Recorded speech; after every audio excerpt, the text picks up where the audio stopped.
Hair transplant की तकनीक में बहुत ही ज़्यादा एडवांसमेंट आ गई है और बहुत बार पेशेंट्स हमसे पूछते हैं कि क्या डॉक्टर बिना शेव किए हुए हेयर ट्रांसप्लांट हो सकता है।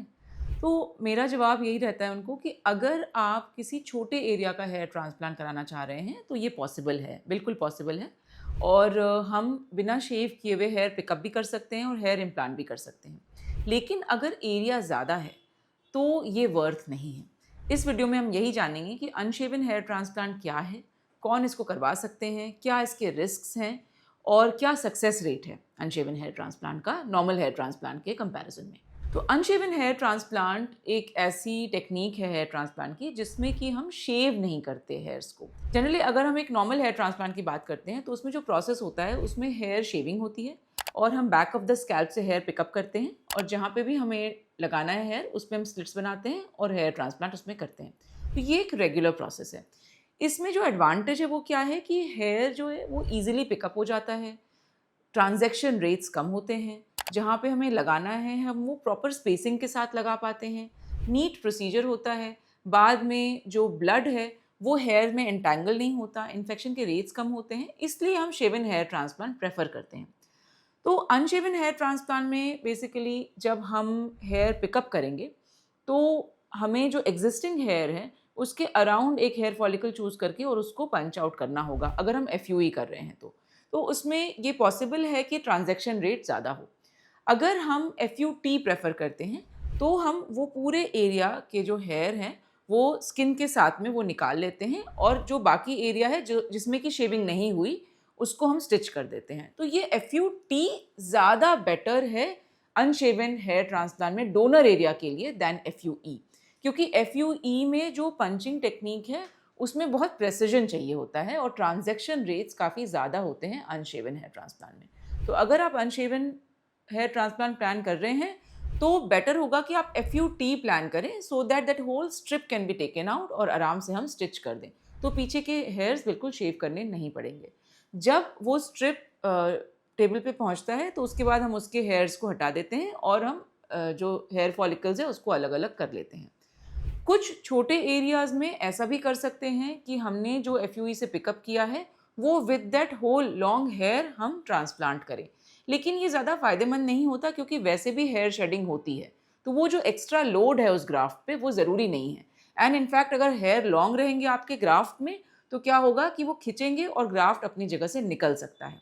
तो इसलिए अनशेवन हेयर ट्रांसप्लांट पिकअप के लिए तो फिर भी टेक्निक्स हैं, लेकिन जब हम इम्प्लांट करेंगे तो ये बेटर होगा कि हम जो एक्स्ट्रा हेयर है उसको हटा दें और सिर्फ रूट्स को ट्रांसप्लांट करें या फिर सिर्फ ग्राफ्ट्स को ट्रांसप्लांट करें।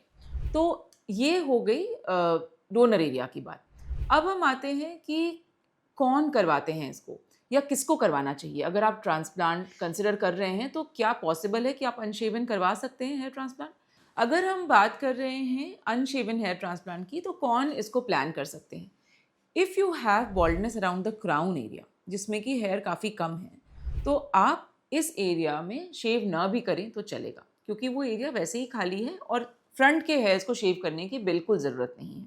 अभी रिसेंटली हमने एक डॉक्टर का हेयर ट्रांसप्लांट किया जिसमें कि उनकी हेयर लाइन बिल्कुल ठीक थी और सिर्फ क्राउन एरिया उनको कराना था, तो हमने आगे की शेविंग बिल्कुल भी नहीं कराई और हमने सिर्फ पीछे पीछे के एरिया में ग्राफ्ट किया।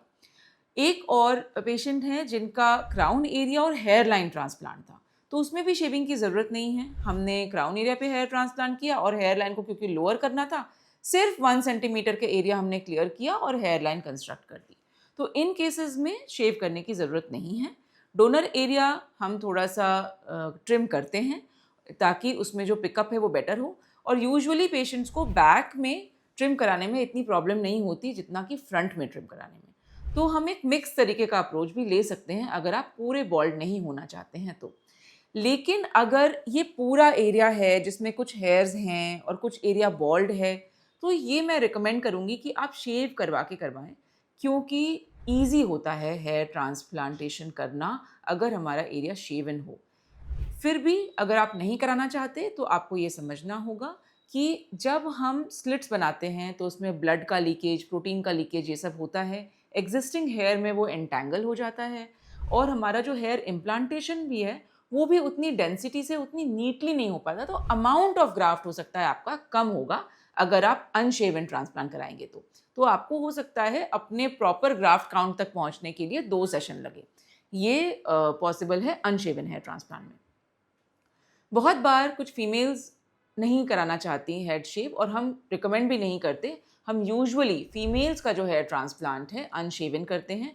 जनरली वो जो हेयर ट्रांसप्लांट है इस एरिया में या फिर इस वाले एरिया में कराना चाहती हैं डेंसिटी के लिए। तो बैक से जब हम लेते हैं उनके हेयर्स तो हम सारा हेयर शेव नहीं करते, बस वो जो पैच है जिससे हमें हेयर लेना है हम उतना शेव कर देते हैं।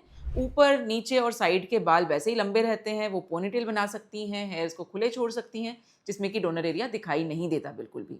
और वहाँ से हम हेयर पिकअप कर लेते हैं और जहाँ पे ट्रांसप्लांट करते हैं उसमें हम शेव नहीं करवाते। बट कुछ ऐसी लेडीज़ भी हैं जो चाहती हैं कि नहीं डेंसिटी बहुत अच्छे से आ जाए हमारी, तो उन केसेस में वो ये स्टेप लेती हैं कि ठीक है डॉक्टर हम शेव करा लेते हैं और हमें प्रॉपर हेयर ट्रांसप्लांट कराना है, तो हम सेंट्रल वाला एरिया उनका शेव कर देते हैं, जो साइड के बाल जो लंबे हैं वो उसको स्टाइल करके कुछ दिन तक कवर कर सकते हैं।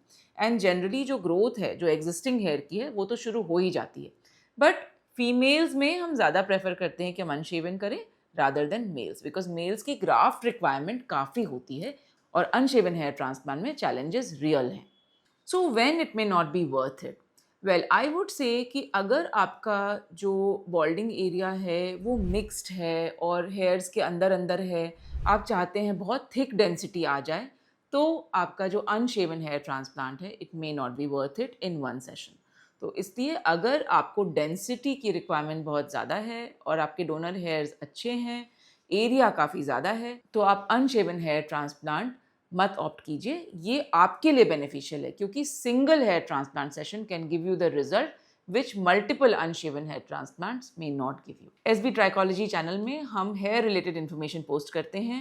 हमारे बहुत सारे वीडियोज़ हैं हेयर ट्रांसप्लांट को लेके, उसके प्रोसेस, कैसे रिकवरी है, आप कैसे अपना हेयर ट्रांसप्लांट प्लान कर सकते हैं, कब प्लान करें, क्या रिस्क है, सर्जन कैसे चूज़ करना चाहिए, सेंटर कैसे चूज़ करना चाहिए, ये सारे वीडियोज़ मैंने बनाई हैं, आप उनको देख सकते हैं। और अगर आपकी हेयर ट्रांसप्लांट से रिलेटेड क्वेरीज हैं तो आप डेफिनेटली हमें हमारे दिए गए नंबर्स पे कांटेक्ट कर सकते हैं। हमारी टीम आपके फ़ोटोज़ मंगवाती है, हम असेस करते हैं और हम एक आइडिया दे सकते हैं आपको कि आप अपने हेयर ट्रांसप्लांट प्रोसेस से क्या रिजल्ट एक्सपेक्ट कर सकते हैं, कितने कॉस्ट में। Thank you for watching.